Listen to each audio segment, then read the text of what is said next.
boa noite a todos. É um prazer estar aqui novamente com vocês, no nosso terceiro encontro. É sempre uma grande alegria podermos estar juntos aqui, conversarmos um pouquinho mais a respeito desses assuntos tão importantes, afetos à gestão pública municipal. Hoje, então, nós temos um outro grupo, né, de uma outra cidade, mas Nova Marmoré 1, Nova Marmoré 2, Tupinguaia e mais todos os que vêm participar, porque está aberto para todos os alunos. Então, aos que não me conhecem ainda, de não terem participado ainda de uma aula, o Paulo Buritis também, muitos dos outros postos já participaram também. Então, para os que não tiveram aula ainda comigo, eu sou a professora Elaine, estarei com vocês hoje, lecionando a nossa terceira e última unidade, que é focada na parte um pouco mais da Lei de Responsabilidade Fiscal e alguns temas a ela afetos, seguindo a nossa emenda.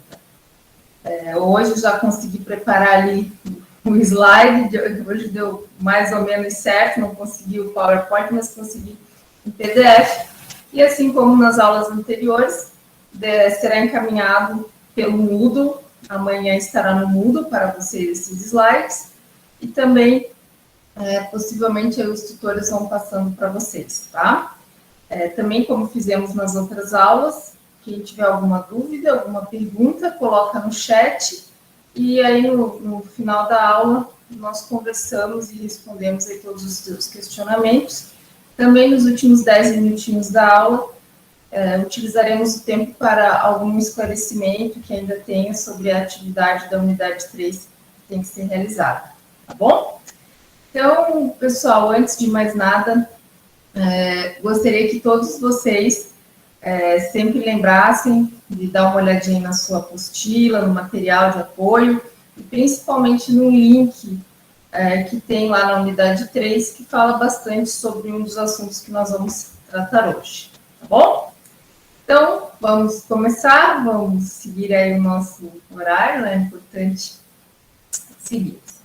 Então, nós já conversamos um pouquinho sobre a Lei de Responsabilidade Fiscal quando nós tratamos, na primeira aula, a respeito dessa parte de lei orçamentária, planejamento plurianual, todos esses temas, eles estão na Lei de Responsabilidade Fiscal. Mas eles também estão numa outra lei, uma lei bem antiga, que, por incrível que pareça, ainda está válida e vigente e muito bem aplicável, que é a Lei Federal 4.320 de 64. Uma lei bem antiga, mas ela veio com algumas atualizações e também, depois da Constituição de 88, então tu pensas assim, nossa, como é que uma lei tão antiga ainda está aí? Uma lei, quando ela é anterior à Constituição de 88, nós falamos, e ela está válida, vigente, e ela não contraria o texto constitucional, nós falamos que essa lei ela está compatível com a Constituição, então ela continua sendo aplicada. Considerando que a contabilidade é uma ciência exata, também colocaram muitos princípios dentro dessa norma, então ela está aí, é uma lei realmente para contadores.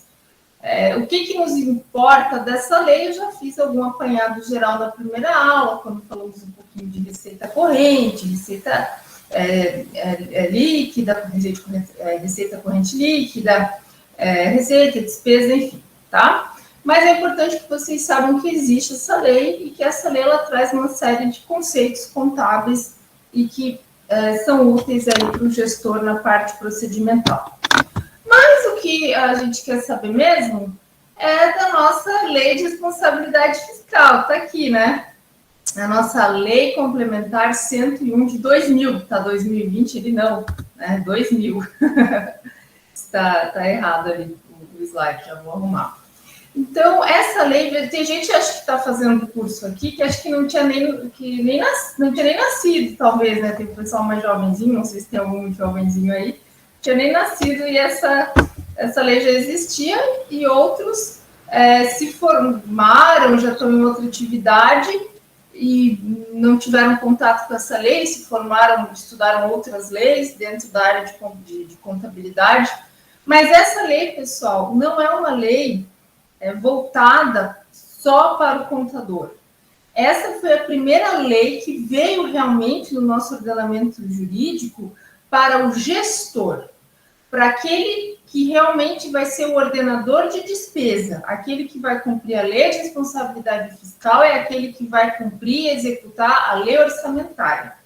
Aliás, você na sua cidade, você aí que está atento ao que está acontecendo na sua volta, deve saber que por esses dias, até dia 22 de dezembro, tem que ser votada o quê? Que tem que ser votada? A lei orçamentária anual.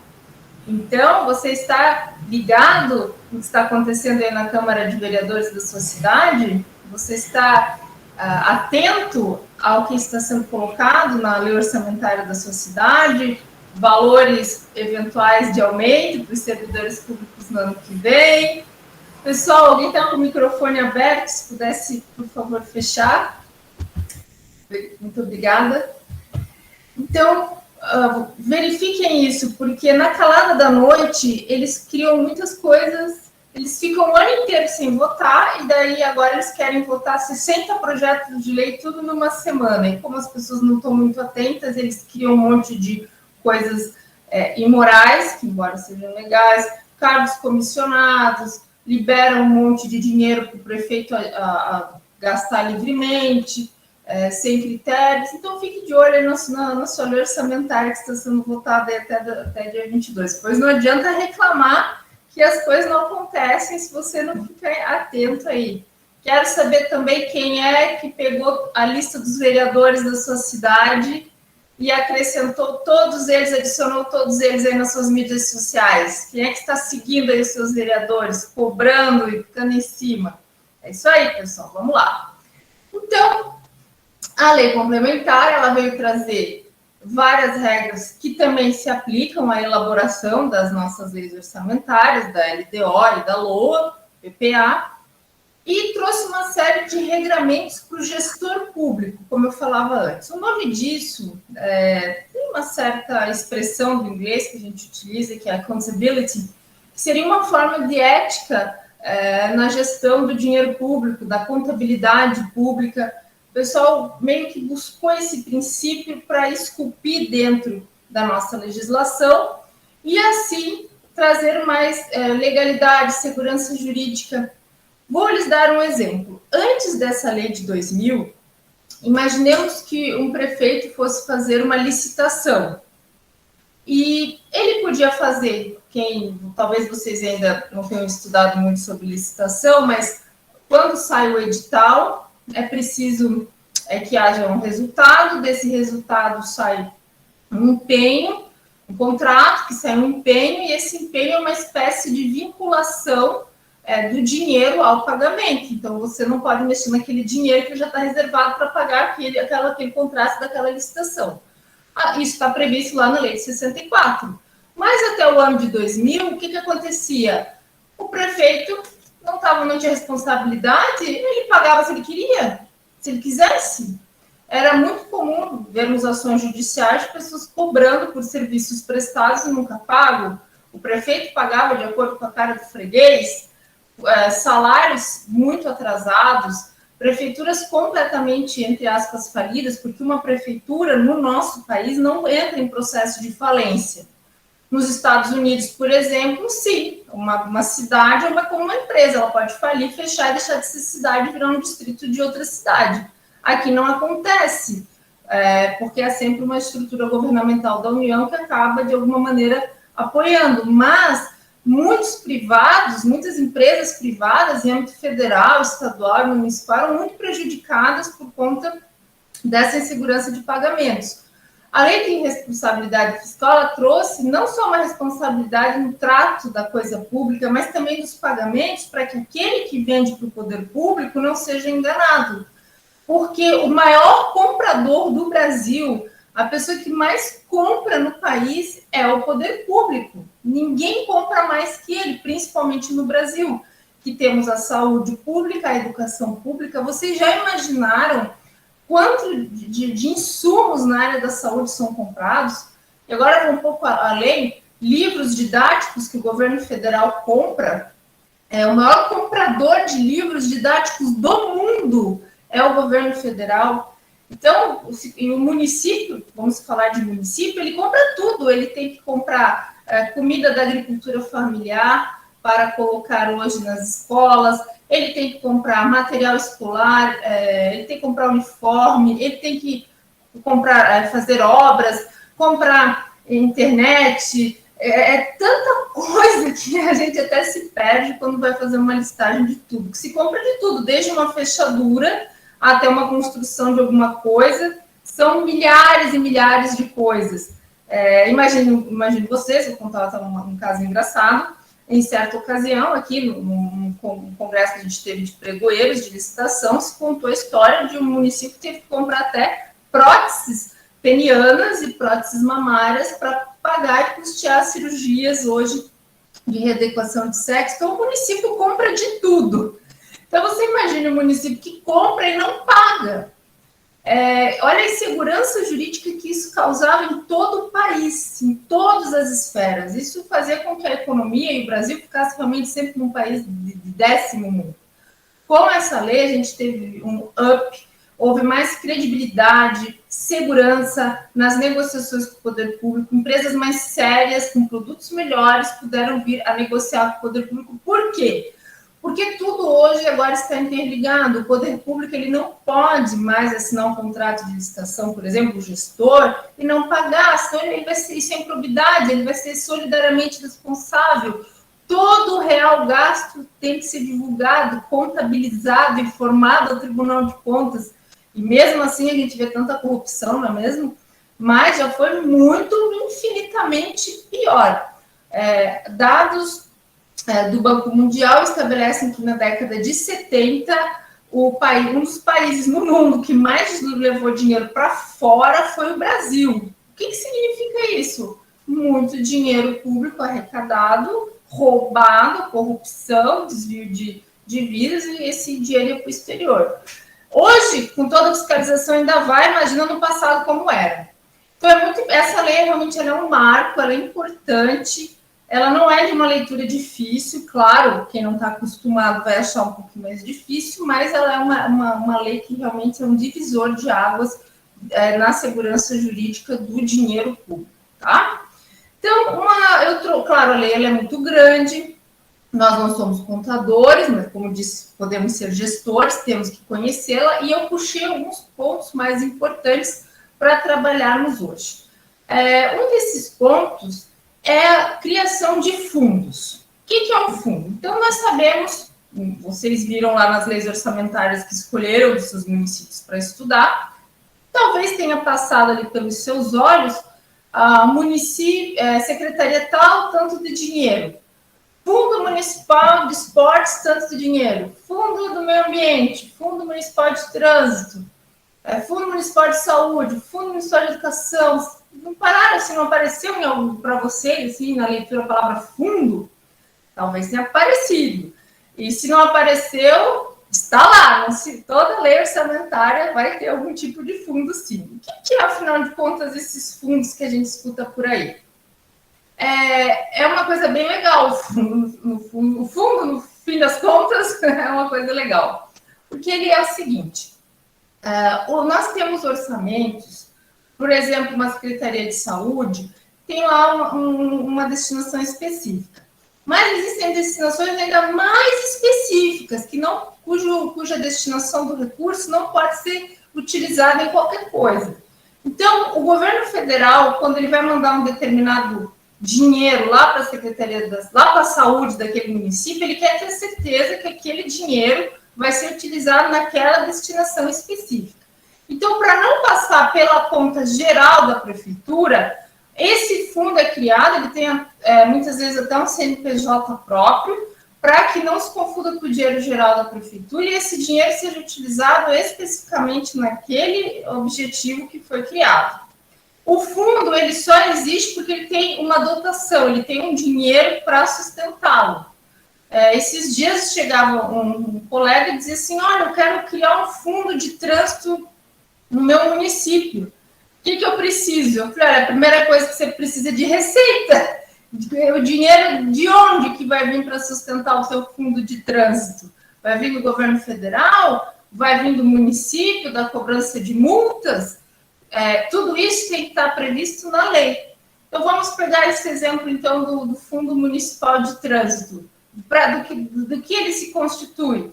Previsto na lei municipal, o dinheiro das multas vai ser utilizado e vai entrar nesse fundo. Não vai servir para pagar salário de professor. É para esse fundo, porque ele é vinculado e específico. E aí, o dinheiro só pode ser utilizado para ações no trânsito. Ele não pode ser utilizado lá na área da saúde, porque o fundo ele tem essa vinculação, essa destinação específica para algum valor, para alguma atividade. Falando, então, ali do fundo, é importante vocês terem essa noção dessa distinção de dinheiros. Porque eu não vou criar um fundo sem motivo. Eu preciso do fundo, tem dois que você precisa, que é o de educação e saúde, porque há recursos federais que obrigatoriamente tem que vir e só vem se esses fundos estiverem constituídos. Agora, existem outros fundos que dependem de uma série de estratégias de gestão municipal. O Fundo Municipal do Meio Ambiente, posso fazer? Posso, mas para isso eu preciso ter uma legislação que preveja multas aplicadas, dinheiro recolhido e dinheiro em caixa para que esse fundo tenha um objetivo de sua existência, ok? Então, essa é uma figurinha aí legal que a gente tem na Lei de Responsabilidade Fiscal. Mas uma das coisas mais legais que essa lei trouxe foi uma palavra, que é o objeto até do trabalho de vocês, que vocês estão vendo aí no slide, que é o limite de gasto com pessoal. O que é pessoal? Servidor público efetivo? Não é só isso, não. É todo o dinheiro gasto que o município paga para servidores, terceirizados, contratados, estagiários, todas as pessoas que recebem do serviço do poder público entram nesse cômputo e é a sua remuneração bruta. Inclusive, no caso do município, entra até a remuneração de inativos, que seriam, quem são os inativos? Os aposentados, os pensionistas, inclusive da Câmara de Vereadores e do Poder Executivo, tá? Então, todo mundo que recebe dinheiro, pagamento, todo mundo quer um carguinho lá na prefeitura, todo mundo quer lá uma estabilidade, não é mesmo? Então, todo mundo que é remunerado pelo município, vou focar aqui no município, que é o objeto do nosso estudo, todo mundo entra no cálculo. Então, a Lei de Responsabilidade Fiscal veio trazer uma regra que é o seguinte: olha, município, você tem lá um dinheiro todo mês, que nós chamamos de receita corrente líquida. Temos esse dinheirão. O que é a receita corrente líquida? É toda a arrecadação do município, inclusive os que ele recebe de repasses e transferências voluntárias do Estado e do governo federal, todo esse dinheiro. Desconta desse dinheiro apenas um valor específico que é para a Previdência, para os municípios que têm Previdência própria para os servidores, só uma questão ali que desconta e mais algum eventual empréstimo que tem, que empréstimo não é a receita específica, e retira. No cômputo, quase tudo é receita líquida. Então, tudo aquilo que o município recebe, ele não pode gastar mais, tá, que 60% da receita corrente líquida pagando servidor público em geral, né? Vou falar em geral, despesa como pessoal não pode. Então, você imagina que são milhões e milhões de reais, e milhões de reais só para pagar servidor, mais da metade de todo o orçamento, bem dizer, para pagar servidor, 60%, nossa, é muito dinheiro, professora, e mesmo assim teve que fazer limite, porque era muito comum municípios no passado comprometerem quase que toda a sua folha de pagamento com o servidor, às vezes tinham que fazer empréstimo para pagar servidor. A Constituição em 88 veio, depois com algumas alterações, veio proibir empréstimo para pagar servidor. Então veio trazer essa lei finalmente em 2000 para limitar. Embora possa parecer muito dinheiro, nós sabemos que temos uma máquina pública muito inchada. Não é ruim ter muito servidor público. É ruim nós termos servidores públicos em funções que não são mais necessárias, como alguns lugares que ainda tem a figura do ascensorista, que aperta o botão lá para subir elevador, por exemplo, a figura do digitador. Então, algumas coisas que ficaram no passado com salários estratosféricos, enfim, que hoje a gente não vê mais tanto disso. E também muitos servidores públicos em cargos que não são atualizados, que não tem aquela necessidade premente. Quem é que nunca entrou numa repartição pública e viu lá 20 pessoas sentadas se olhando e só uma trabalhando? Que atire a primeira pedra quem nunca passou por isso, não é? Então, a gente precisa de uma administração pública com muitos servidores públicos, sim, porque há muitos serviços públicos a serem prestados, eles precisam ser prestados com qualidade, eficiência, mas nós precisamos selecionar esses servidores públicos os melhores. Então, eu dou um exemplo aqui, numa cidade próxima a mim. Eles fizeram uma lei sobre quem que pode ser um coordenador de unidade básica de saúde. Quem que vocês acham que pode ser? Imaginem, tem aqui uma unidade básica de saúde, que tem médico do programa Saúde da Família, tem enfermeiros, técnicos, agentes de saúde, agentes de endemia. Olha só, uma unidade básica de saúde, que é a porta de entrada do SUS. Quem que tem que ser o coordenador, que é um cargo comissionado, indicado pelo prefeito? Qual é a qualificação que eu quero para essa pessoa? Aqui na região, eles botaram lá um salário de 10 mil reais para esse cargo. Agora, me pergunta qual é a qualificação exigida. Ensino médio. Então, uma pessoa que só tem o ensino médio vai coordenar pessoas que têm curso superior na área da saúde e ele não tem nenhum curso superior na área da saúde, isso é um absurdo, mas está na lei, e a lei assim permite. Então, quem fez essa lei é o culpado da má gestão, porque essa pessoa, por mais boa vontade que ela tenha, ela jamais vai ser um servidor eficiente. Ela não vai ter a qualificação necessária para conduzir uma unidade básica de saúde. E assim como eu disse esse exemplo, a gente tem vários por aí, cargos de diretor de escola, assessores de vereadores, principalmente esses cargos comissionados que querem colocar, às vezes, amigos, colegas, então eles colocam lá um nível de escolaridade muito baixo e a população é que acaba tendo que pagar um salário alto para pessoas que não têm a qualificação necessária à contrapartida. Então, fiscalize aí a lei da sua cidade. O que temos que lembrar aqui, então, que os municípios não podem gastar mais de 60% da sua receita corrente líquida com pessoal, mas não é direto ali 60, né? 60, beleza, então. Chegamos em 59,9, a gente conversa. Não é bem assim, tá? Vamos lá. Vou focar também no município. Se você pegar a lei de responsabilidade fiscal, ela fala do Estado, da União, mas vamos focar aqui no município, até pelo nosso tempo.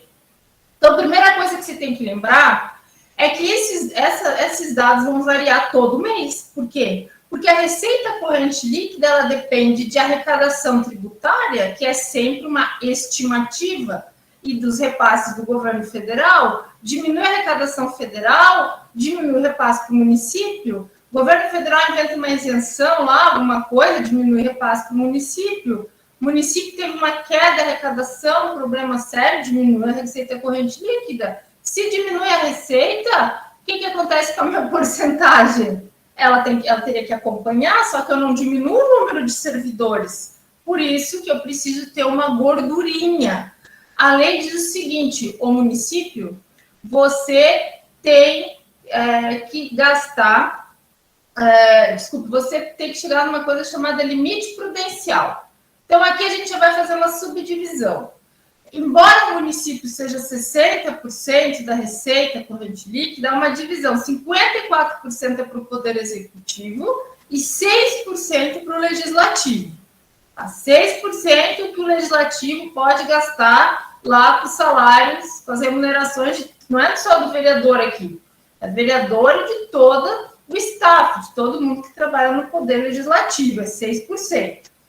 Por isso que o pessoal fala que não adianta diminuir o número de vereadores ou aumentar dentro dos limites constitucionais, é claro, porque É 6% para o legislativo, não é mesmo? Ele vai gastar. Claro que se ele não gasta, ele pode devolver. Nada impede que ele devolva.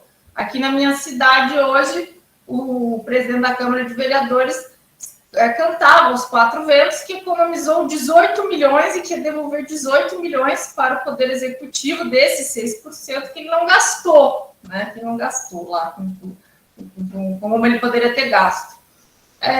Mas o anterior economizou 50 milhões, né? Então, na verdade, ele economizou menos que o anterior. Mas ele não é obrigado a devolver. O legislativo, se quiser, fica com esse dinheiro e pode, inclusive, olha o que eu vou falar, gente, uma loucura, mas é verdade.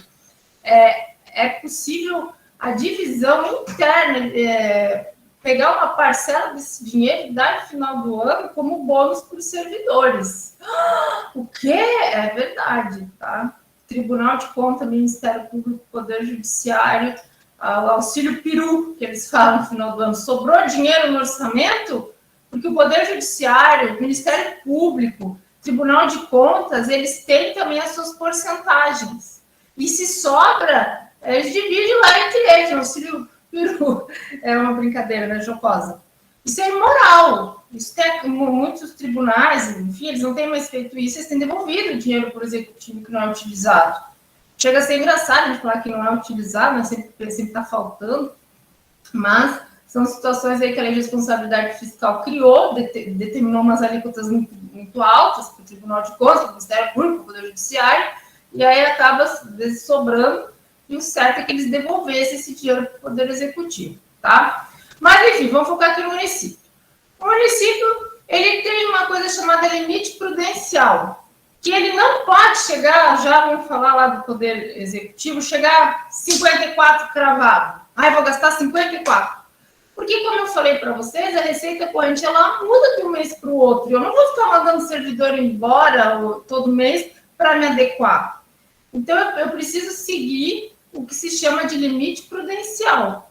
Eu tenho que chegar a 51,4. Por que isso? Porque a lei fala que eu tenho que chegar a 95% do meu limite.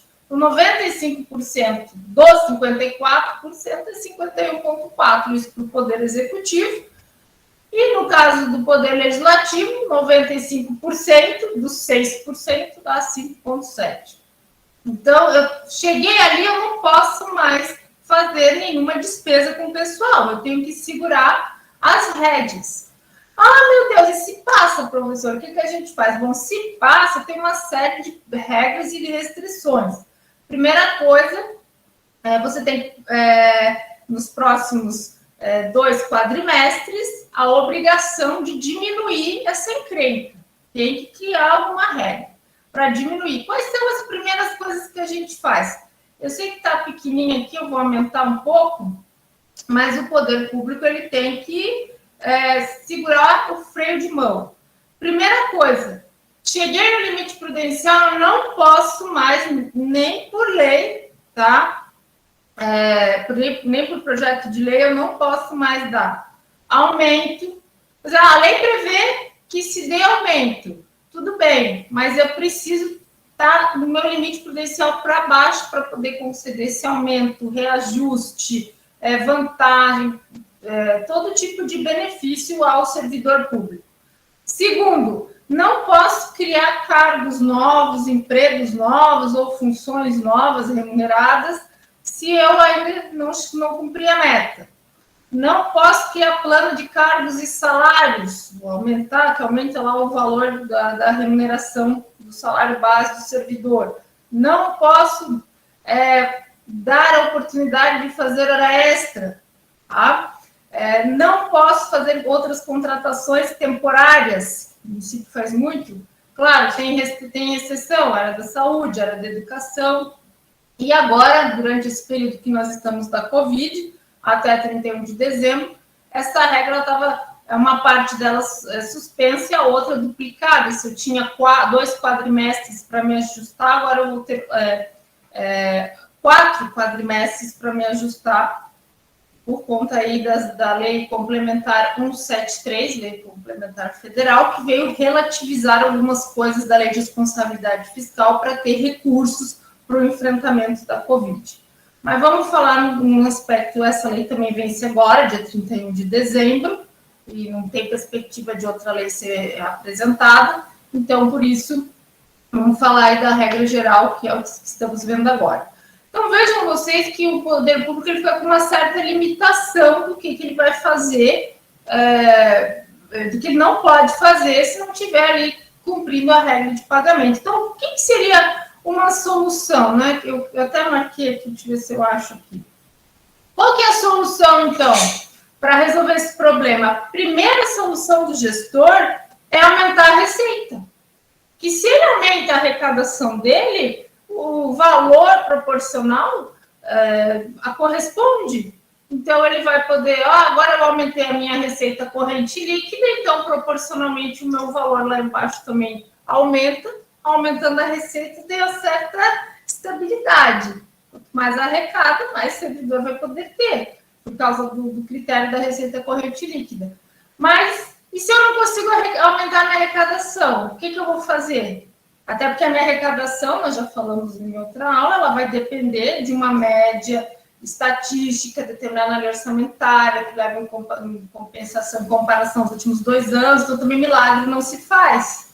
Eu já sei mais ou menos como que vai ser a situação. Então, se eu não consigo arrecadar, o que eu vou fazer? A Constituição Federal dá uma ordem, acima da Lei de Responsabilidade Fiscal. Primeira ordem, reduzir 20% todos os cargos de comissão e funções de confiança. Cargo de comissão, quem está aí esquecido, é aquele de livre nomeação do prefeito ali, que se o prefeito chama para trabalhar com ele, hoje ele nunca mais manda embora. Os cargos de direção, chefia e assessoramento. E as funções, aquelas que o próprio servidor público efetivo, ele acaba assumindo. Minha função é ser assessor administrativo, mas eu vou trabalhar lá com a comissão de licitação. Então, vou fazer uma função a mais, então eu recebo um valor a mais na minha remuneração. Então, não pode, vai ter que cortar 20% disso, né?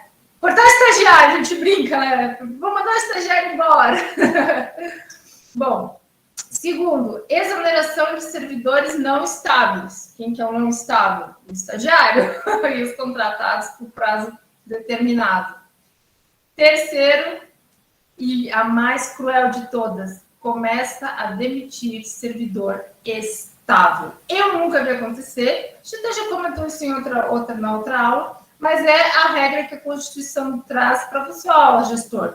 Você não pode manter-se assim, você precisa tomar providência. E se o gestor não fizer isso, ele incorre dolosamente em descumprimento da lei, e isso é improbidade administrativa e gera uma série de problemas aí para ele, tá? Então, tem coisas aí que ele não pode fazer e tem coisas que ele tem que fazer obrigatoriamente para resolver essa situação. Não pode ficar do jeito que está. Aí que vem uma grande questão aí, que vocês também ajudaram a responder no trabalho, que é a respeito do aumento. Como é que a gente faz de um ano para o outro? Servidor público, assim como o servidor privado. Imagine um servidor privado. Todo ano ele tem a data base, o sindicato dele conversa com o sindicato dos empregadores, com os empregados, e aí há lá uma discussão de quanto que vai ser o aumento todo ano de uma categoria na área privada. Na área pública, é assim também. A diferença é que depende de lei. E essa lei é sempre de iniciativa do Poder Executivo. Vamos falar do município, tem um detalhe. A lei ela é de iniciativa do Poder Executivo, mas e o Legislativo? O Legislativo, como ele tem o dinheiro dele, os 6% dele, ele que faz os seus próprios projetos de lei. Aí ele faz o projeto de lei dele e manda lá para o Executivo juntar no dele, e os dois vão juntinhos para aprovação. O Poder Executivo não pode mudar nada do que o Legislativo propõe, porque ele tem autonomia, tá?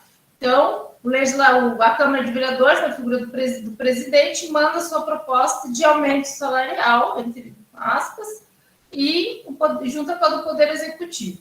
Por que eu falei aumento salarial, entre aspas? Porque o termo correto é revisão anual. Revisão anual é um direito constitucional de rever a inflação, a perda da moeda. perda do ganho real.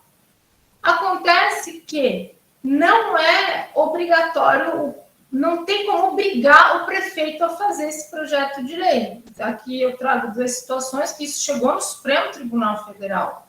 E se o prefeito chega lá em dezembro, não fez isso, o que a gente faz? A gente chora e espera ele fazer, vai lá e pressiona ele, né?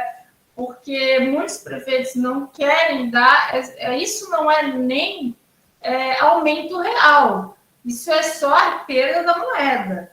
Pode também vir a previsão do aumento, mas aí a previsão do aumento vem aonde? Vem na LOA, lá na Lei Orçamentária Anual, lá que vem aumento real, se vir, né? Se vir, vai vir ali. Essa é a lei, essa aqui já é outra lei, é a Lei Anual da Revisão, para ver quanto que a gente vai dar de, entre aspas, aumento, mas não é aumento, revisão da perda da moeda, 2%, 3%, vamos usar o NPC, o IPCA, o IPCAE, a TR, a Selic, né?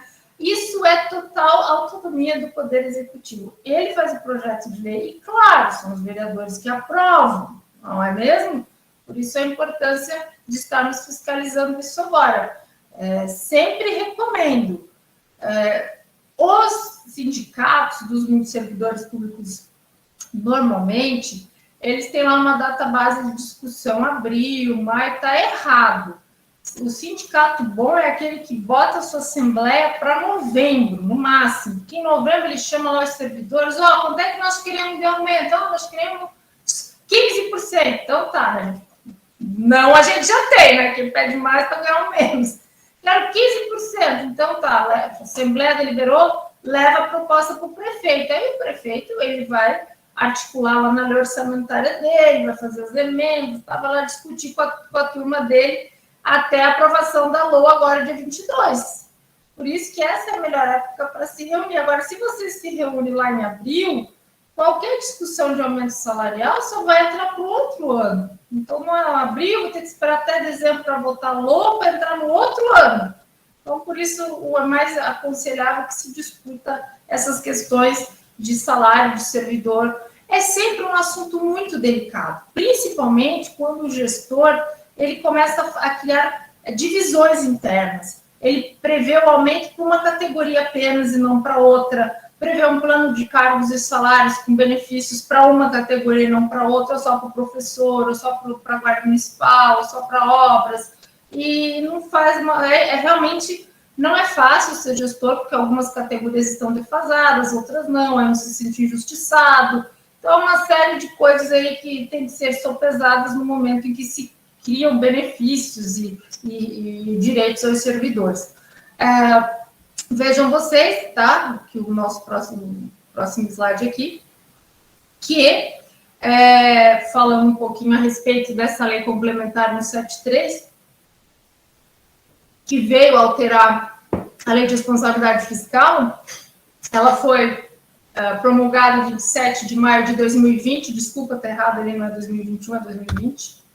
O que essa lei veio dizer? Ela trouxe várias regras relativizando alguma rigidez da lei de responsabilidade fiscal, como falei antes, mas uma das coisas que mais chocou o servidor público, que é o nosso tema agora de conversa, justamente suspendeu a contagem de triênios, quinquênios, anuênios ou licença-prêmio. Então, normalmente, no âmbito federal já não tem mais no estado, no município ainda tem a licença-prêmio, que é a cada 5 anos trabalhado, você ganha 3 meses de licença remunerada.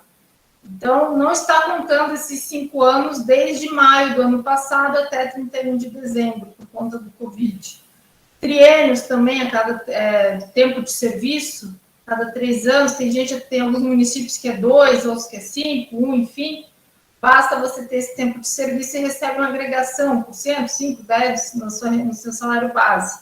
Toda essa contagem está suspensa. Não estão suspensas progressões verticais, progressões horizontais, que têm a ver não só com tempo de serviço, mas a ver com alguma coisa que você tem que fazer, por exemplo, um estudo, uma especialização, uma graduação, um mestrado vai aumentar a sua remuneração, um curso, uma carga horária. Isso não está suspenso, isso pode continuar a ser pago. Mas e o Supremo, essa lei veio, uma lei federal, e o Supremo Tribunal Federal recebeu uma ação direta de inconstitucionalidade contra essa lei, dizendo, não, você não pode mexer num direito lá do município, na autonomia do município, em dar. O município não tem autonomia para lidar com a Covid, porque ele não pode ter autonomia para lidar com a remuneração dos seus servidores. Mas o Supremo Tribunal Federal ratificou a lei, diz que ela está correta, é constitucional e está suspensa a contagem até 31 de dezembro. Inclusive, estava suspenso também o quê? Estava suspenso o aumento, né? Estava aqui, eu sei que está um pouquinho pequenininho aqui, para vocês enxergarem, né?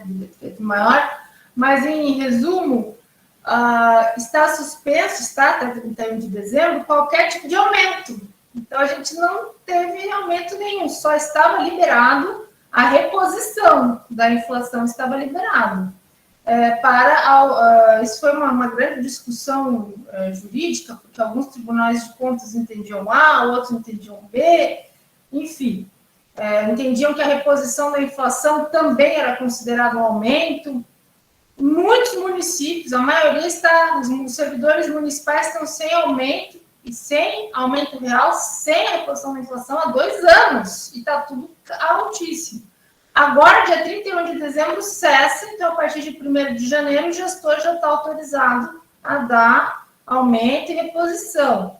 Mas ele só vai estar autorizado se tiver na LOA a aprovação, e a LOA vai ser aprovada até dia 22 de dezembro em todos os municípios do Brasil.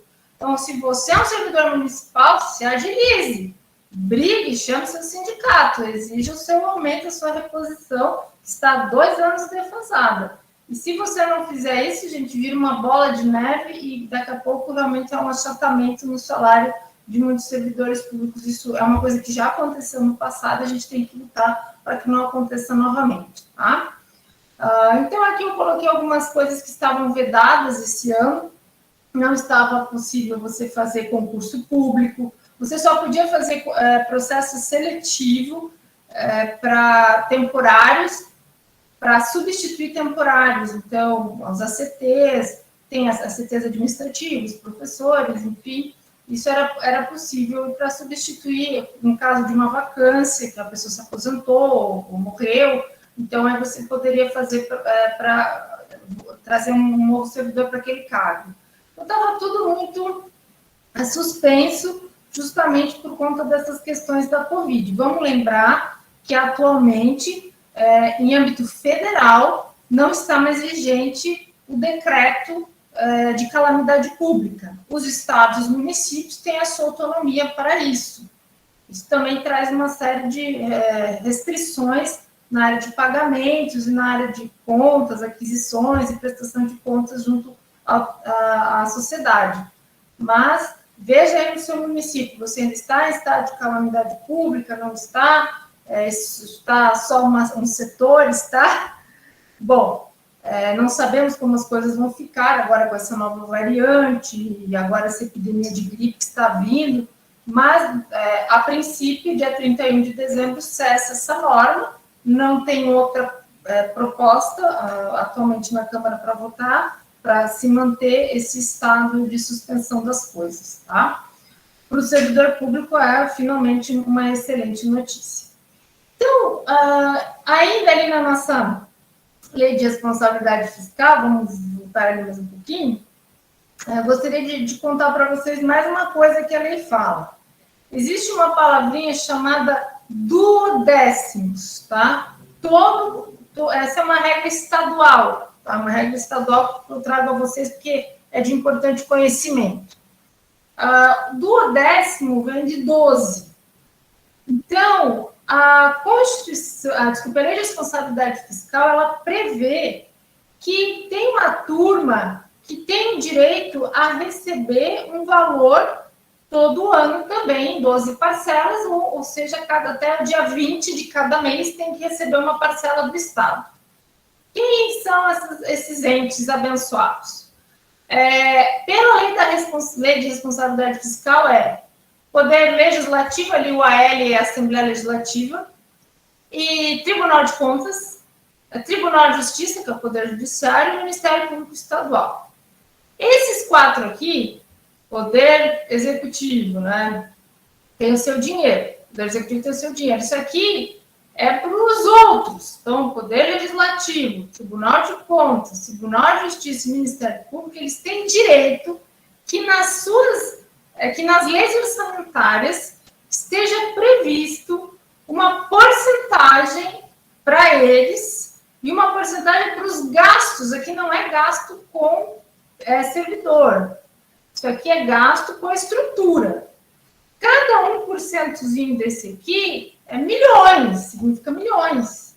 Então, quem que diz quanto que vai ser esses duodécimos para esses 4 entes aqui? A lei de cada estado.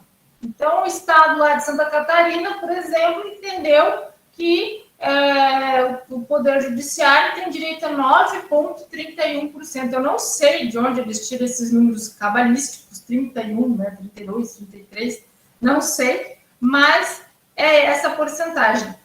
Cada estado tem a sua norma, vai lá descobrir quanto que de toda a arrecadação do estado vai para o gasto com esse ente. O que é o UDESC aqui, que eu botei só, por exemplo, a lei do estado de Santa Catarina, que eu trago de exemplo, a lei quis colocar mais uma vinculação. Essas 4 primeiras estão na lei de responsabilidade fiscal, é obrigado a ter. A porcentagem, cada lei estadual determina. E o Estado de Santa Catarina desejou incluir também uma universidade estadual, que nós temos aqui, a Universidade do Estado de Santa Catarina, ela também vai ter um dinheiro obrigatório já previsto para ela se organizar e não ficar dependendo aí todo ano do gosto do legislador de quanto de dinheiro que vai prever para ela lá na lei orçamentária. Então, da receita corrente líquida, todo mês, 4,51 vai para o Poder Legislativo gastar na sua estrutura. Gastar comprando café, pagando viagens, fazendo palácios bonitos, comprando carros novos, né? É isso aí, né? Por que 5%, quase 5% de toda a receita corrente líquida, de toda a arrecadação tributária vai lá para a estruturação do Poder Legislativo? O Poder Legislativo tinha que ser econômico, isso é um absurdo, é muito dinheiro. Aqui é que entra as jogadas políticas, e é igual em todos os estados do Brasil. Todo ano, durante esse período agora da lei orçamentária, às vezes eles falam assim, Poder Legislativo, nós vamos tirar 1% teu, nós vamos tirar 2%, sei lá, 1 milésimo, 1 centésimo. Aí fica aquele jogo político. Aí o Poder Judiciário aqui, o Poder Executivo ali, obviamente os deputados estaduais, aí às vezes os deputados estaduais têm alguns processos contra eles lá correr lá no Poder Judiciário, o Poder Judiciário vai punir, mas daí diz, você vai me punir, Poder Judiciário, então eu vou fazer um projeto de lei para baixar o teu duodécimo. Acontece. Não acontece, né, gente? Isso aí que eu estou falando é só em Marte que acontece, que no Brasil não acontece. Então, eu sei que são os duodécimos, são valores muito altos, 1% disso, 1 centésimo disso, poderia representar muito mais em outros momentos, outras necessidades sociais, mas está ali, a lei de responsabilidade diz, cada estado põe a sua porcentagem, veja aí, tente procurar no seu estado qual é a porcentagem dos duodécimos, que eu particularmente acho aqui em Santa Catarina altíssimos, totalmente desproporcionais. Agora, mais desproporcional ainda é isso que eu vou contar para vocês, tá? Então, nós estamos tendo aí a LOA sendo aprovada, a LOA dentro das regras aí da lei de responsabilidade fiscal, receita, despesa, fixação, estimativa e tal. E quem foi criado na Constituição aqui do Estado de Santa Catarina, que tem na Constituição do seu estado também, e eu trago aqui como exemplo nosso, só para vocês verem como funciona o nosso sistema, tá?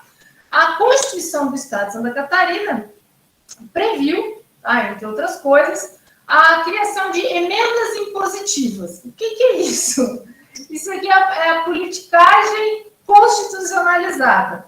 Determinou o seguinte, cada parlamentar, cada deputado estadual tem direito a 100 emendas. O que seria 100 emendas? 100 pedidos de 100 mil reais. Aqui em Santa Catarina nós temos 40 deputados estaduais, cada deputado tem direito a 100 emendas de 100 mil reais, sendo que 25% tem que ser para coisa na saúde, 50% para educação e 25% para outra área que ele queira. Isso aqui é aquela barganha política que agora a gente vê muito, tá? Direto. Olha, o deputado João das Couves conseguiu 500 mil reais para o hospital aqui da cidade, com uma emenda parlamentar. Outro deputado. Isso aqui é em âmbito estadual, gente, em âmbito federal é a mesma coisa, igual, só que daí não é 100 emendas, é por milhões lá. O deputado tal tem 25 milhões em emendas.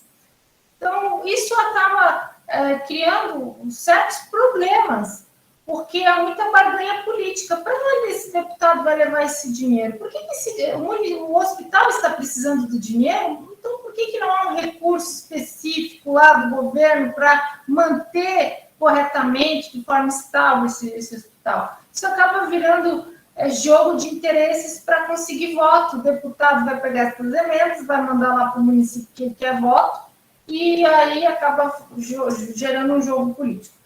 É uma realidade que nós temos aqui, tá? Então, essas emendas parlamentares em âmbito estadual estão sendo esculpidas nas leis orçamentárias, e em âmbito federal também, vocês devem estar acompanhando aí na mídia, e no seu município é a mesma coisa. Os vereadores, eles querem também recursos para suas bases. Então, eu sou do bairro X, eu quero obras no meu bairro, então eu vou lá e falo com o prefeito, eu quero tanto de dinheiro para minha obra. Se é um vereador da base do governo, beleza, vereador. Se não é, não. Mas você está interessado no bem-estar da sociedade ou em agradar o vereador? Realmente são coisas que precisam ser sopesadas, por isso a importância da sociedade ficar fiscalizando esses momentos tão importantes. Nós temos momentos importantes que são perdidos, porque são momentos ruins. Ora, onde já se viu uma lei ser aprovada quase no Natal, uma lei dessa importância. Tá? Todas essas regras que estão esculpidas dentro da lei de responsabilidade fiscal, que limita lá o dinheiro, olha, você previu tanto para a saúde, tanto para construir um ginásio de esporte, você tem que usar esse dinheiro para isso. Todas essas regras, elas existem justamente para que não haja um descontrole no gasto público. É preciso que haja limites, porque a gestora aí que não cuida nem do seu próprio dinheiro, quem diga, se não tivesse essas regras, gastava de toda maneira, né? Tá dando dinheiro aí para todo mundo. Só que existe uma coisa chamada reserva do possível. Princípio da reserva do possível. Que princípio é esse? É um princípio jurídico, universal, quase todos os ordenamentos jurídicos, constitucionais, ocidentais, de direito, eles veem isso, vem lá do sistema alemão, passa por toda a Europa, Estados Unidos e tem aqui no Brasil. É um princípio. O que diz isso?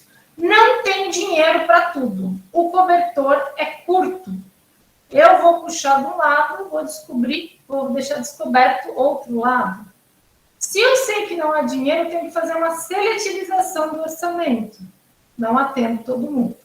Então, vou pegar um exemplo muito triste, muito crucial para vocês pensarem. Existe lá uma doença que precisa de um medicamento, e esse medicamento, para uma pessoa, custa 12 milhões de reais. Um medicamento, uma dose desse medicamento custa 12 milhões de reais. Imaginemos quantas crianças têm essa doença. Temos dinheiro para comprar medicamento para essa criança? Se eu comprar, eu vou comprar só para essa criança, não vou comprar mais remédio nenhum para nenhuma outra criança, porque não vai ter dinheiro. Não é? Por isso que nós temos esse princípio, o princípio da reserva do possível. O poder público, ele vai fazer suas leis, vai destinar os seus dinheiros e não vai atender todo mundo. Eventualmente, quando alguém precisar de alguma coisa que o poder público diga não tenho dinheiro, não tenho dotação, ou não tenho destinação em orçamentária para essa despesa, o que as pessoas estão fazendo hoje? Estão ajuizando ações judiciais, com base no direito fundamental à saúde, previsto no artigo 5º, direito fundamental à vida, previsto no caput do artigo 5º da Constituição, e requisitando ao Poder Judiciário que obriga o poder público a comprar o medicamento. Isso a gente vê muito na área da saúde. Olha, a gente precisa desse medicamento, senão a pessoa vai morrer. O que o poder público responde nesses casos? Não temos recursos para comprar esses remédios, são muito caros. Ou, também, esse remédio não está na lista do SUS, do Ministério da Saúde, ou esse medicamento não foi aprovado ainda pela Anvisa. Então, são várias as justificativas para que não se tenha aquele remédio para aquela pessoa. O Poder Judiciário ele é soberano. Então, se o juiz manda dar uma liminar lá, manda o município comprar, o município vai ter que tirar dinheiro de qualquer lugar. Vai pegar dinheiro lá da educação, da ponte, do salário. O juiz mandou pegar um dinheiro e comprar. Se na minha pasta da saúde eu não tenho dinheiro, normalmente às vezes tem lá uma sobrinha, né? Mas se eu não tenho, eu tenho que tirar dinheiro da pasta. Eu vou ter que cumprir a ordem judicial e comprar esse medicamento lá na farmácia. Pior é quando não tem nem o que comprar, né? E às vezes o poder público dá horas para a gente responder esse tipo de ação. Horas, às vezes 2 dias no máximo, porque com a vida realmente é em horas. A gente não fica vagas em UTI, o poder público não tem, então tem que pagar uma vaga no privado para a pessoa. Então, várias situações a gente tem visto hoje para buscar ir além do princípio da reserva do possível. Impor à administração pública que faça alguma coisa. O exemplo que eu trago aqui é um exemplo que, em 2015, que se começou a discutir muito isso no Supremo Tribunal Federal, que era obrigar o poder público a construir presídios, porque as pessoas não estavam mais tendo mínimos de dignidade dentro dos locais superlotados. Só que o Poder Judiciário, em tese, ele não pode chegar lá e dizer onde o Poder Executivo vai gastar o dinheiro, porque é por isso que existem as leis orçamentárias, por isso que a Constituição previu, cada poder cuida do seu, mas, eventualmente, excepcionalmente, o Poder Judiciário ele pode interferir. Quando que ele pode interferir? Quando há risco à dignidade da pessoa humana. Onde há esse risco que se sobrepõe ao princípio da reserva do possível, que é a reserva do possível, o que eu posso pagar? Eu posso pagar por isso. Eu não posso pagar mais do que isso, porque a lei orçamentária não me prevê. Aí o Poder Judiciário vai dizer assim, se vire. E aí diz, o município não tem dinheiro, então chama o Estado. O Estado vai ajudar a pagar, o Estado não tem dinheiro, chama o governo federal. Se virem arranjar o dinheiro ou o recurso para atender a essa demanda social, e essas ações têm crescido assim, de forma exponencial, não só na área da saúde, mas ações, por exemplo, para pagar aluguel social para crianças, questões de assistência social para pessoas muito pobres, idosos, situação vulnerável, pessoas em situação de rua, internamento de pessoas, de jovens menores, dependentes químicos. Então, essas populações vulneráveis, que têm leis específicas, que precisam de proteção, as pessoas estão entrando com ações exigindo que o município pague essas internações, pague esses aluguéis sociais, pague esses medicamentos, e uma hora talvez não tenha mais dinheiro para todo mundo, mas atualmente isso a gente tem visto acontecer. Então, não se segue a lei orçamentária, se segue a decisão do juiz. Muitas vezes essas decisões depois elas são cassadas, porque não é uma coisa preto no branco. Tem vários entendimentos hoje sobre isso, há um juiz que pensa A, um juiz que pensa B. Então, isso vai depender muito de uma série de circunstâncias para ver se haverá ou não deferimento. Mas são situações atípicas. A regra é que se cumpra a lei de responsabilidade fiscal a partir do cumprimento da lei orçamentária de toda a sua designação. Ok? Bom, um outro tópico aqui que nós vamos falar agora, vou tomar aqui a minha, é a respeito de um tema para muitos municípios aí. Você vai morar no seu município, eu não sei qual é o tamanho do seu município, mas essa é uma informação, né, um assunto que vale para todos nós. Imagine que o seu município precisa fazer uma grande obra, não tem recursos e não vai ter esses recursos com o seu próprio orçamento, ou o governo federal também não vai ajudar, nem o estado, você precisa fazer uma obra ali na sua cidade. Qual é uma possibilidade que você tem? Empréstimo. Vamos fazer um financiamento. Então, existem uma série de organismos internacionais que emprestam, olha só, emprestam dinheiro para os municípios fazerem essas obras. Sério, professora? É sério, seríssimo. Mas tem uma regra. E essa é uma regra que foi estabelecida pelo próprio governo federal para cuidar dos municípios. Tem que ter no mínimo 100 mil habitantes para tentar esse tipo de empréstimo. E do valor total que se busca empreender para uma obra, então a obra ela vai custar 10 milhões de reais, 20% o município já tem que pagar à vista, ele pode financiar os outros 80%. Essa regra de 20% da contrapartida municipal. Bom, tendo essas duas regrinhas, então eu posso conseguir um empréstimo. Não tem, gente, tem centenas de organismos internacionais que fazem empréstimos a um juro muito baixo, alguns são sem fins lucrativos. Então, há situações de vantagem. Como é que funciona? É preciso, primeiro, fazer um projeto e levar para o Ministério da Economia, lá em Brasília, tem que preencher lá uma série de burocracias desse projeto, onde uma comissão lá no Ministério vai aprovar ou não o seu projeto. Então, tem muitos detalhes aí para que não se empreste dinheiro para qualquer coisa. Aprovado, então, lá no Ministério da Economia, isso leva um certo tempo, você traz essa aprovação ao município e o município, por intermédio de uma lei municipal, vai aprovar, então, a obtenção desse empréstimo nessa entidade. Então, isso não é de um dia para a noite, leva um certo tempinho. Qual é o problema disso tudo, gente? Tá? Qual é o problema disso? É muito legal fazer empréstimo, a obra é importante, é que você compromete as gerações futuras, as administrações futuras, tem empréstimo aí, minha gente, que os filhos de vocês, entre aspas, vão pagar, porque é dinheiro que sai de investimento em outras áreas para pagar essa obra. Muitas vezes são obras faraônicas. Aqui na minha região, tem uma certa cidade que fez um empréstimo muito grande e fez em dólar. Que maravilha! Fez em dólar. Olha quanto é que está o dólar agora. Olha como que... E aqui a arrecadação é em real.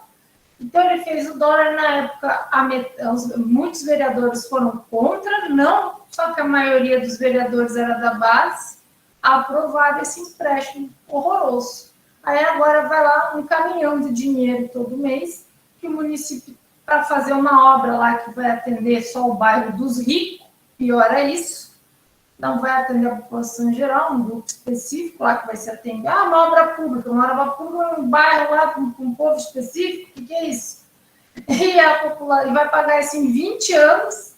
Então, o atual prefeito já vai estar aposentado, sei lá onde ele vai estar, e a população vai estar pagando esse empréstimo requisitado hoje.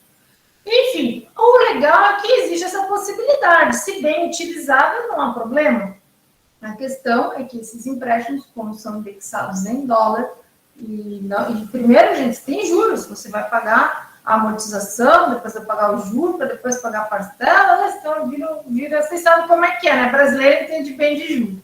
Então, são possibilidades que nós temos, que a lei prevê, não é errado, mas que precisaria ser utilizado com muita parcimônia pelos entes públicos municipais. Um outro tema muito, muito perigoso que eu trago aqui para o nosso estudo, que é o último tema da noite, a renúncia de receita. Para quem trabalha dentro de município, essa, para mim, é uma das coisas mais importantes a se ater para não incorrer em improbidade administrativa. Funciona mais ou menos assim. Toda a arrecadação tributária, ela tem uma previsão na lei. Toda é. Aí imaginemos que o prefeito aqui, né, da cidade, ele está meio preocupado ali com a sua arrecadação, e resolveu fazer o que a gente chama de refis. Tem vários nomes, cada cidade estabelece seu nome, refis, refinanciamento fiscal, vamos fazer um abatimento, que o pessoal costuma falar. O termo correto é, vamos fazer uma anistia de multa, ou vamos fazer uma remissão de tributos, ou vamos fazer uma lei de isenção. Enfim, qualquer benefício fiscal, qualquer benefício, depende de lei.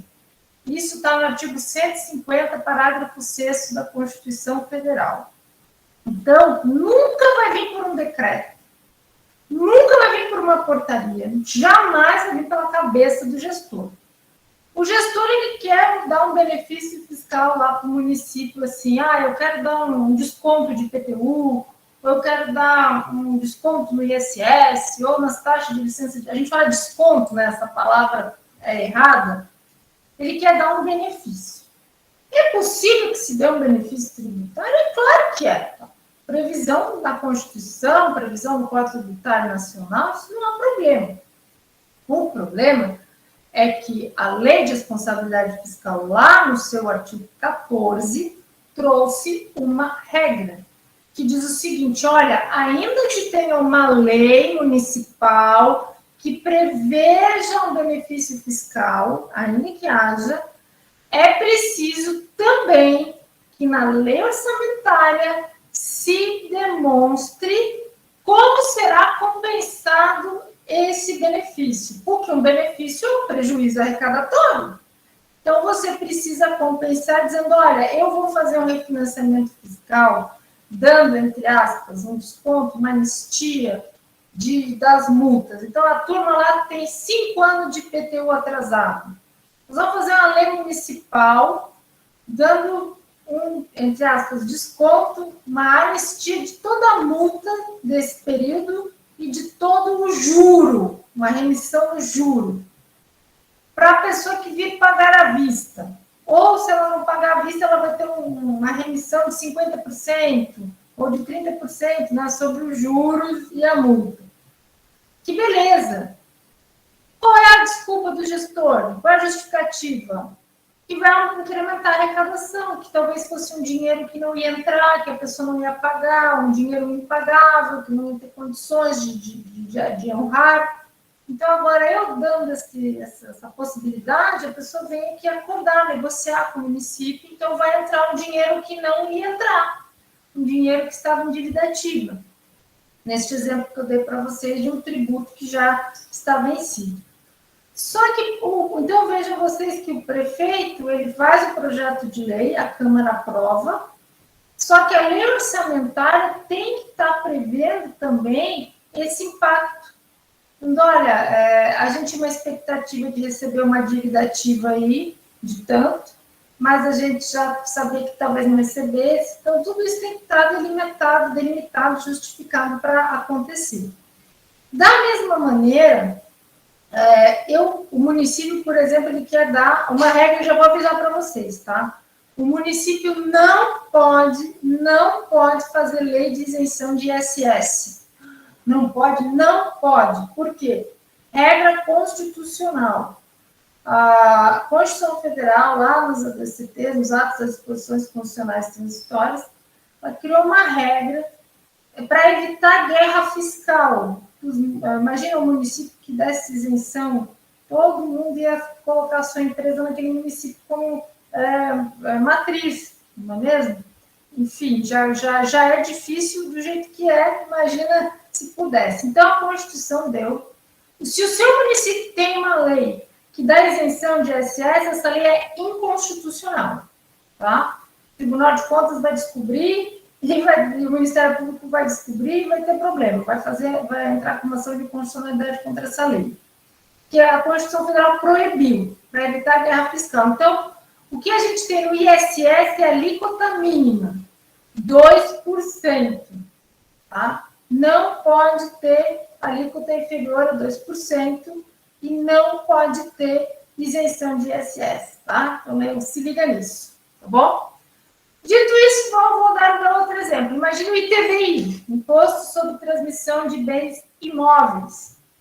imposto muito famoso. Aí, quais são os 3 impostos municipais? Só tem 3 municipais: IPTU, ITBI e ISSQN, né? Imposto sobre Serviço de Qualquer Natureza. Daí, claro, a gente tem as taxas, a gente tem contribuição de melhoria, a gente tem divisão do ITR, repasses, fundo de participação dos municípios, Fundeb e tal, divisão do ICMS, divisão do IPVA, mais impostos municipais, especificamente, nós temos só esses 3, IPTU, ITBI e ISS. Então, que são os tributos, então, que o município pode dar, entre aspas, algum benefício fiscal, alguma isenção. E aí o município resolve fazer um benefício fiscal para o ITBI. Vai fazer uma lei dizendo assim, olha, aqui no meu município, o ITBI é 3%, nós vamos diminuir para 2%. Está diminuindo, minorando a alíquota, vai baixar a arrecadação. É um benefício. Eu posso fazer? Posso, não há problema. Só que eu tenho que justificar por que eu vou baixar.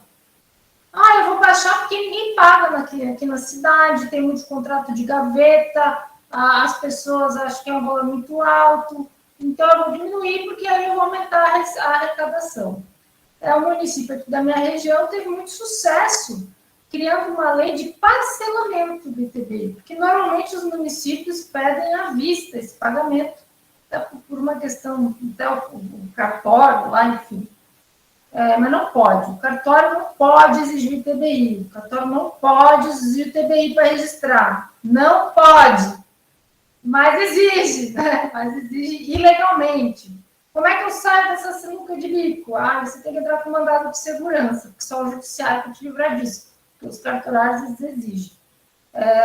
Bom, mas o que eu quero dizer é o seguinte, aqui na nossa região, justamente por conta de muita gente não registrar porque é alto, resolveu não baixar a alíquota, mas permitir o parcelamento em 24 vezes. Aumentou muito a arrecadação, a olhos vistos, assim, durante um ano, nossa, valores que nem se esperava arrecadar, deixou lá o olho do prefeito brilhando ali, uma receita que não esperava. Mas tem que ter essa contraprestação. No caso, você também pode fazer uma minoração da alíquota, mas você também não pode fazer por segmento, porque é inconstitucional. Por exemplo, olha, eu vou dar um benefício fiscal do ITBI para quem comprar imóvel, apartamento. Quem comprar casa, não. Você está fazendo uma segregação, não pode. Para quem comprar imóvel zero, imóvel novo, vai ter. Quem comprar direto da construtora, não posso fazer esse tipo de diferenciação. Ou então, vou fazer uma lei dando isenção de IPTU só para churrascarias, para as pizzarias não posso existir.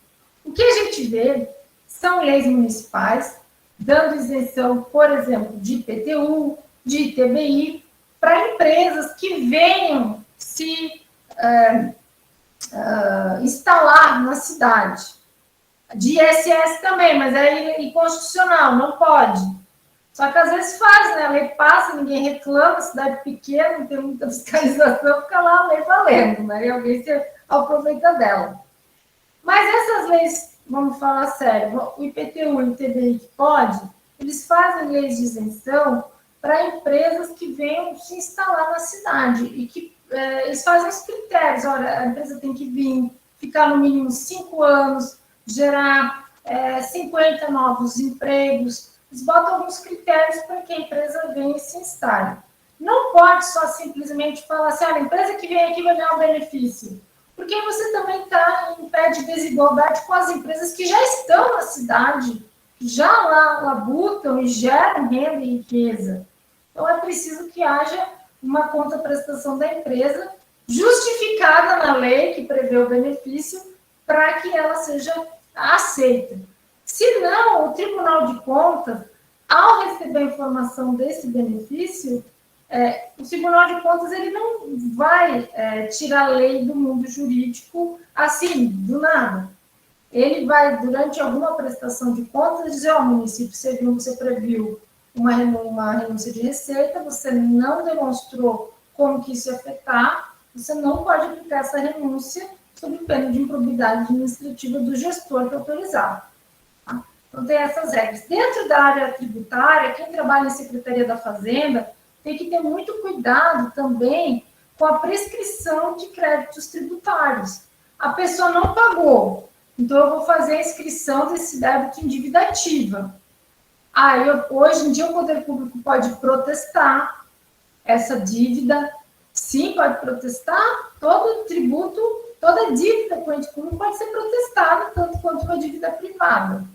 Aí pode fazer uma execução fiscal, nessa execução fiscal pode fazer penhoras, buscar patrimônio, penhora na conta do banco, penhora de veículo, penhora de imóveis. Lembrando que o IPTU pode, inclusive, penhorar o próprio bem, o bem de família, que o pessoal chama, é uma exceção, porque para dívidas inerentes ao próprio imóvel, pode ocorrer a penhora do próprio bem.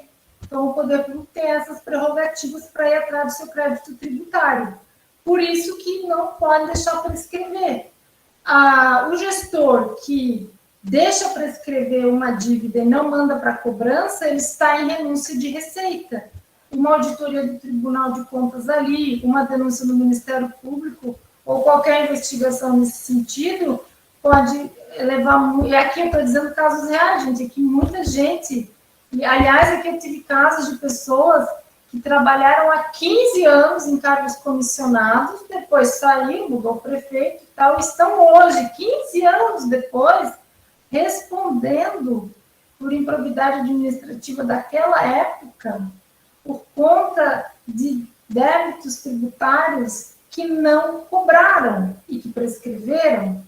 E aí a pessoa vai dizer o que? Foi um problema do sistema, não foi doloso, não interessa, você vai ter que se defender, vai se incomodar. Então, é importante que quem trabalha na área tributária, na área da fiscalização, sempre tenha em mente a sua responsabilidade em não deixar os débitos se perderem, porque isso também se constitui numa renúncia de receita prevista lá na Lei de Responsabilidade Fiscal. Gente do céu, já 9h25, né? Já está acabando aí o nosso horário. Então, eu vou dar uma olhadinha ali no chat, ver o que nós temos de perguntas. Vamos subir aqui um pouquinho, tomar uma aguinha.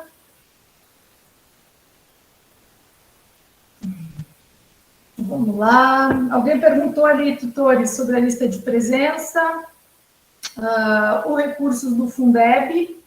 Então, não sei bem qual é a pergunta, né? Só falou sobre recursos do Fundeb. Os recursos de educação básica são recursos que vêm direto do governo federal para ajudar a custear salários de professores e outras despesas específicas na área da educação. Então, como ele vem do Fundeb, ele vem para o Fundo de Educação do município e só pode ser utilizado para aquilo. Não posso utilizar esse recurso para construir uma ponte, por exemplo. É um recurso vinculado. Essa contagem deveria, perguntou ali a Valdirene, suas exceções, considerando que muitos servidores da saúde e educação triplicaram suas atividades. Sim, estávamos falando a respeito que estamos desde maio do ano passado até agora, 31 de dezembro, sem a possibilidade de aumento salarial, posição inflacionária, contagem de triênios e contagem de licença-prêmio. Realmente, quem trabalha na área da saúde deveria ter um benefício a mais, mas entrou no grupo também, como servidor público não houve nenhuma exceção. A única exceção é por conta da questão do Covid, as horas extras, mesmo que estivesse lá na pindaíba ali do limite prudencial, mesmo assim eram autorizadas a serem feitas para a defesa da sociedade aí da doença. Mas realmente deveria ter. A lei federal, com a lei complementar, não previu, né? A lei que o seu deputado federal aprovou, os nossos deputados federais. Aliás, eu falei dos vereadores no início da aula, mas coloco aqui que a necessidade de colocarmos nas nossas mídias sociais os deputados estaduais, deputados federais, representantes do nosso estado, temos que saber o que eles estão fazendo. Muito mais importante do que um presidente da República é o deputado federal, gente, porque é ele que fiscaliza e é ele que aprova a lei que é lançada. Vamos ficar sempre em cima. Mas eu digo, pense localmente, antes de ir lá em cima reclamar do deputado, do presidente, está fiscalizando aí o teu prefeito, teu vereador, vamos lá. Zilda falou, professor, ainda bem que está terminando, né? Dia 31 de dezembro, poderemos tentar ter o nosso aumento agora, as nossas perdas aí que tanto brigamos por esses 2 anos. É verdade. Valdirene comentou, uma curiosidade, existem sistemas especialistas no setor financeiro que sejam efetivos e responsáveis por fazer esses cálculos ou qualquer servidor trabalha com esses números? Valdirene, quais números? Do quê? Bota lá para nós. Professora, sou do Polo de Paraná e não encontrei nenhuma informação no site do Tribunal de Contas, mas encontrei no Tribunal, no portal da Transparência da Prefeitura, um arquivo que mostra o demonstrativo consolidado de despesa com pessoal, orçamento fiscal e seguridade. Tá ótimo, se tu encontrou, é isso aí mesmo, tem que encontrar. Setembro, agosto. Tá ótimo, tem quase um ano aí de informação. No último quadrimestre, agosto, setembro, vai ser em dezembro, é isso mesmo, essa é a última informação de agosto, tá certo? Professora Bia, estamos com dificuldade de identificar qual o valor destinado para o pagamento do pessoal. Como conseguimos chegar a esse valor? Isso aí foi bem explicado nos últimos dias, né? Na atividade ali. Como é que você vai saber? Você tem que pesquisar, você tem que pegar justamente o valor. O colega ele acabou de explicar na pergunta dele. Vai pegar ou no site da Transparência, ou no Tribunal de Contas, e o cálculozinho, lembra que eu falei no início da aula? Lá, na unidade 3, tem um link sobre essa forma desse cálculo, vai sair, você vai clicar, tem lá um texto todo explicadinho de como que você faz, mas é um cálculo muito simples, né? Muito simples. Receita corrente líquida versus 60%, como é do Poder Executivo, versus 51,4%. Aliás, se você pega lá no site da Transparência ou do Tribunal de Contas, eles já te dão isso aí, uma tabelinha, já tudo mastigadinho.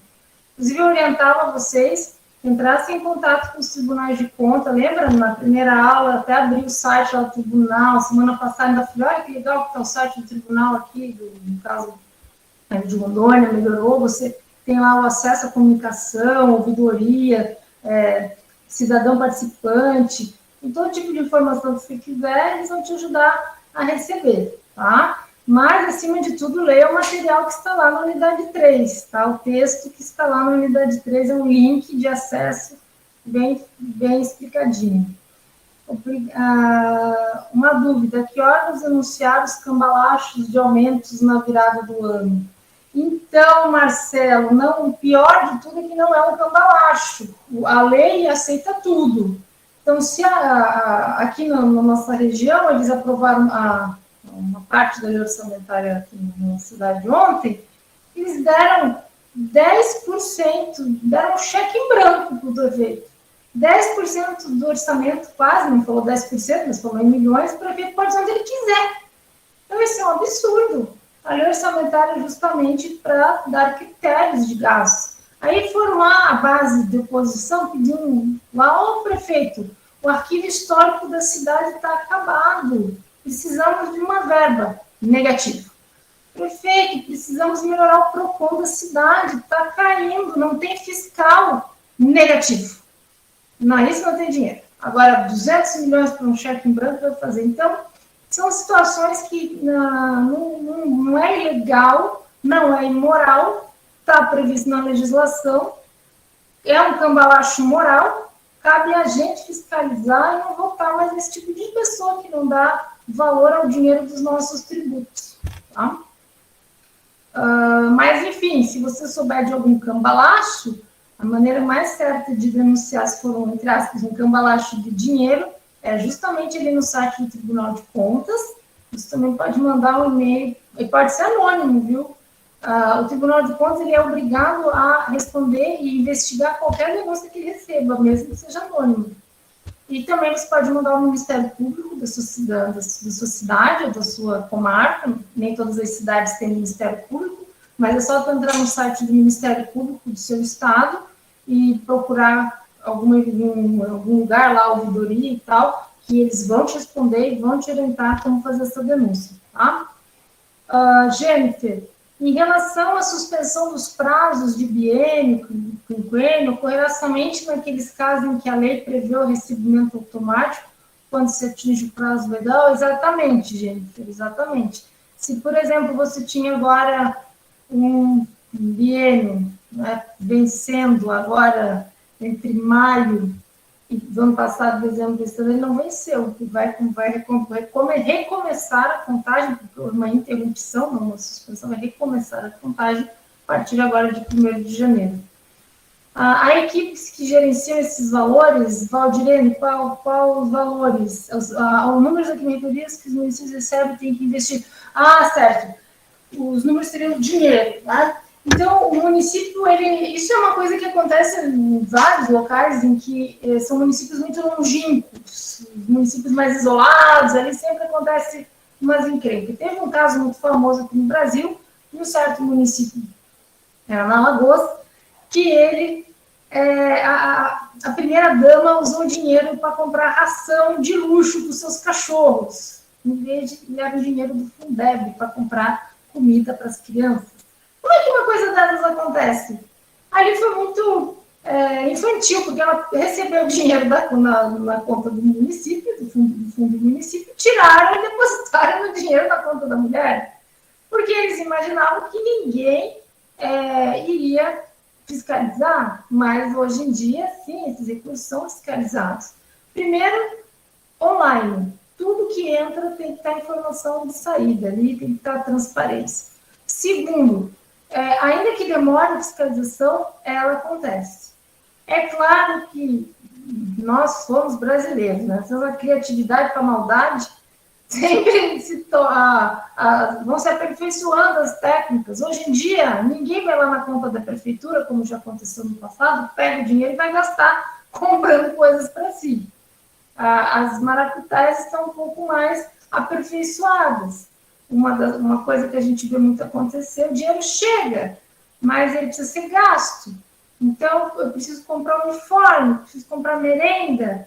Então, eu acabo abrindo processos licitatórios, contratando empresas de meus amigos, pagando valores por faturados, é uma forma de maracutaia hoje com o dinheiro.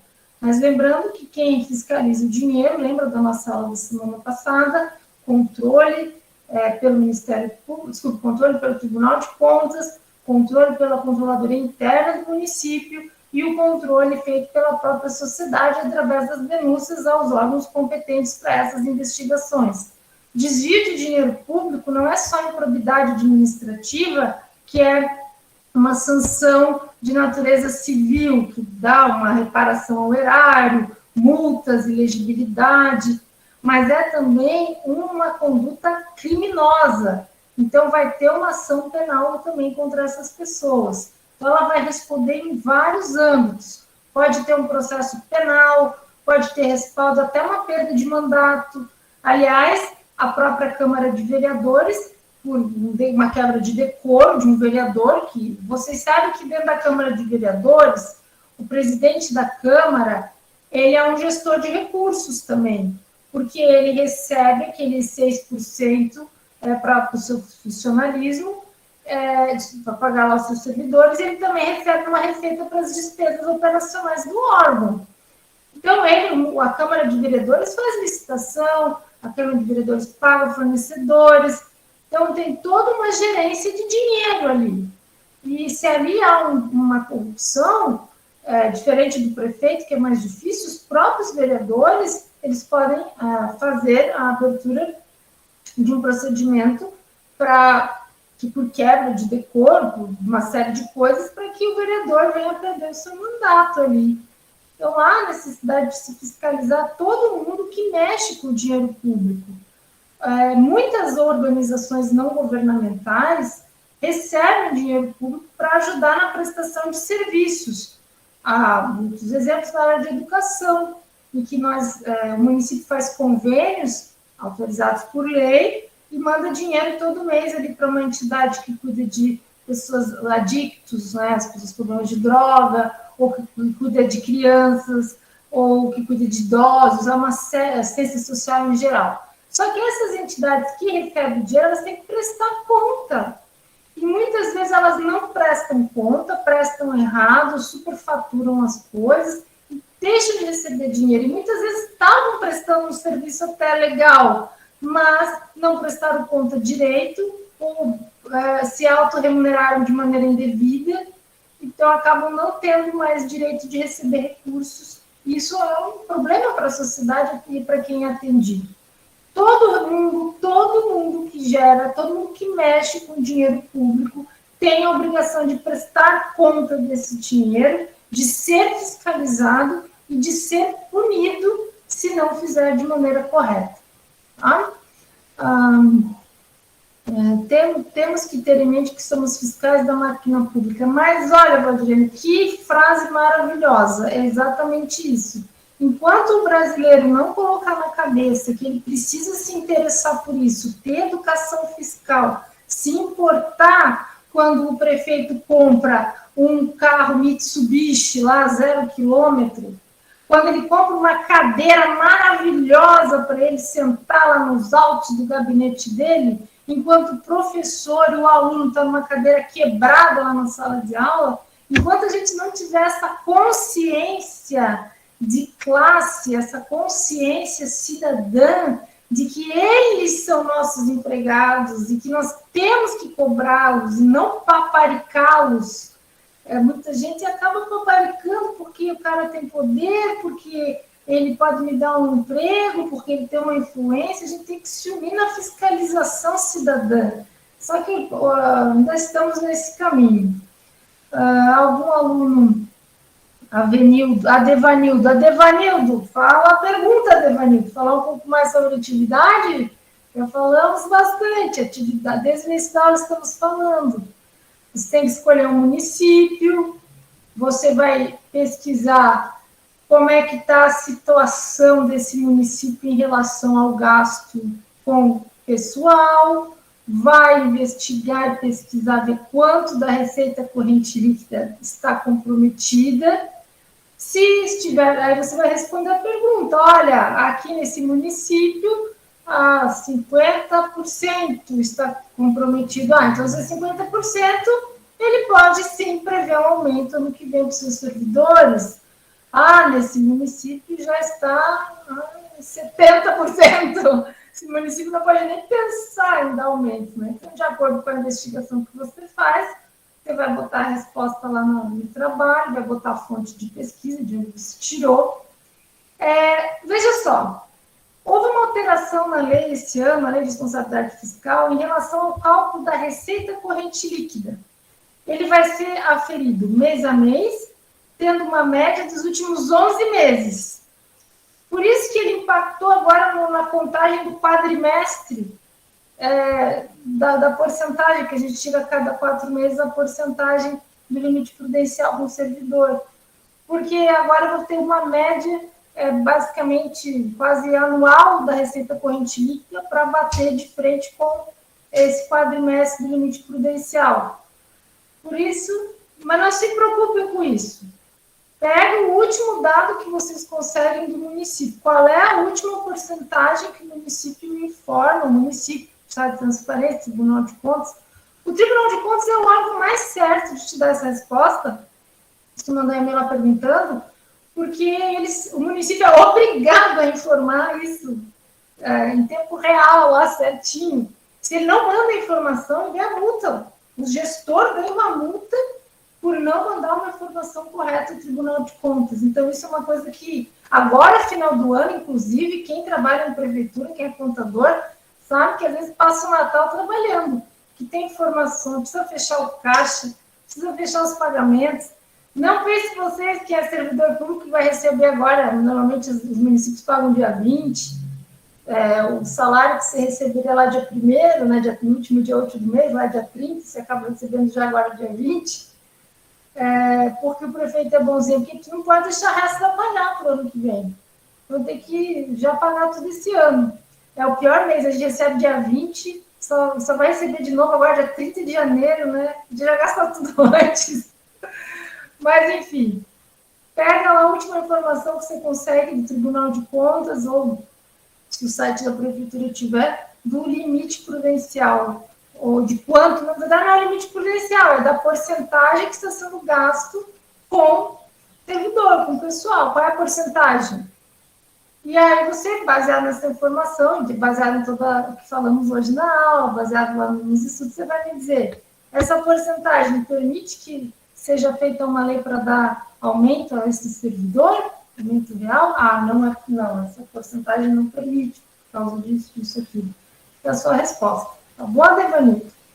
Então, ok, professor, obrigado. Era bem isso, nem precisei fazer a pergunta. A senhora é excelente professora, respondeu muito bem, esclareceu até muito mais.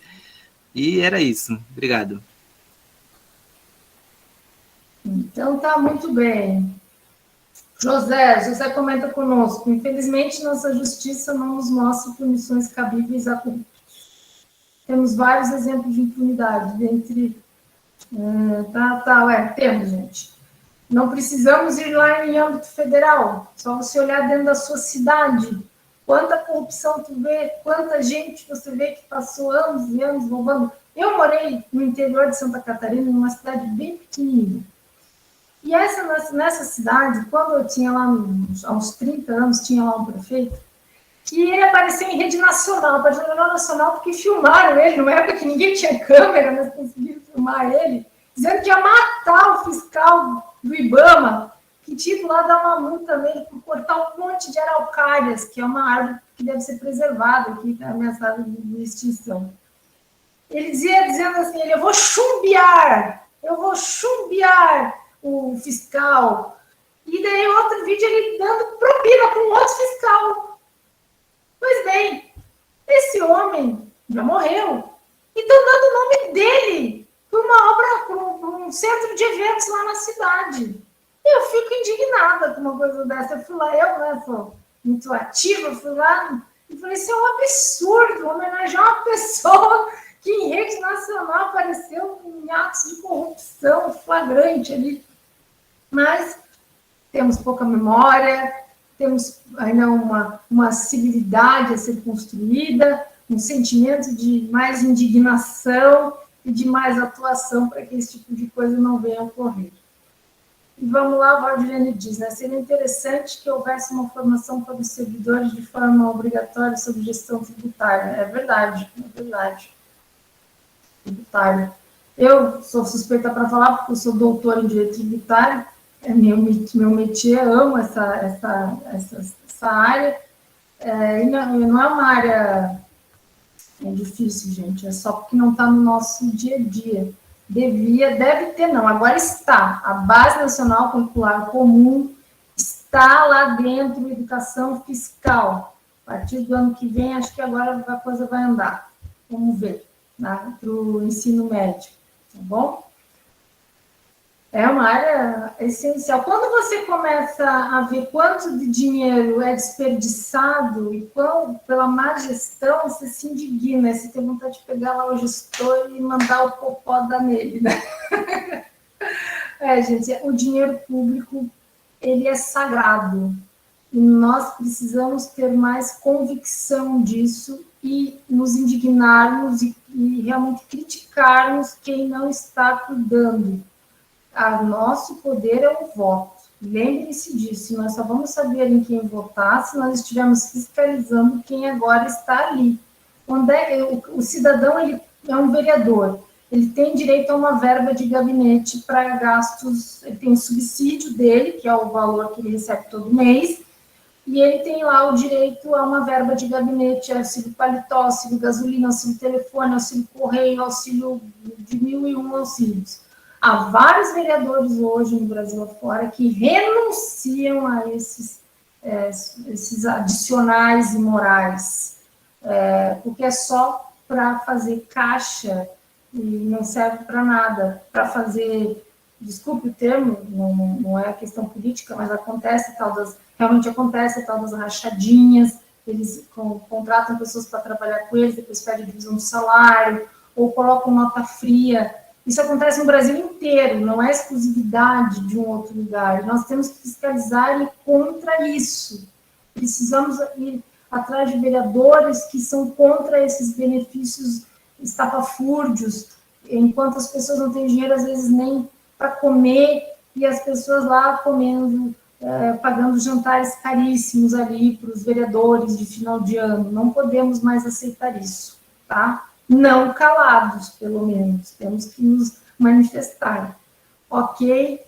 Gente, acho que é a nossa última aula. Foi um prazer estar aqui com vocês. Queria vê-los, ouvi-los, não apenas as nossas restrições. Não tem mais nenhuma pergunta aqui. Então, deixo meu grande abraço a todos. Desejo a todos aí muita saúde, um Natal, um Ano Novo maravilhoso aí. Sucesso a todos nessa empreitada, aproveitem para descansar um pouquinho, não desistam do curso, viu? Não fiquem para trás, vamos em frente, porque a dor é um minuto, mas o orgulho é para sempre. Acredito que daqui sairão grandes pessoas, sementes que vão multiplicar no seu pedaço de vida, para que a gente possa fazer do Brasil um país melhor, que a gente merece, que os nossos filhos merecem. Tudo de bom para vocês. Nosso tutor está aí, nosso tutor? Estou aqui, professora. Tutora, agora, tudo bem? Maravilhosa sua aula, obrigada. Nossa, muito bom. Eu que agradeço a sua companhia e sua ajuda, e desejo a todos aí um maravilhoso fim de noite. Ok, obrigada, boa noite, tudo de bom, Feliz Natal a todos. A todos, bom descanso a todos aí, fiquem bem. Um abraço, Deus abençoe a todos aí, saúde, pessoal, e bons estudos. Amém.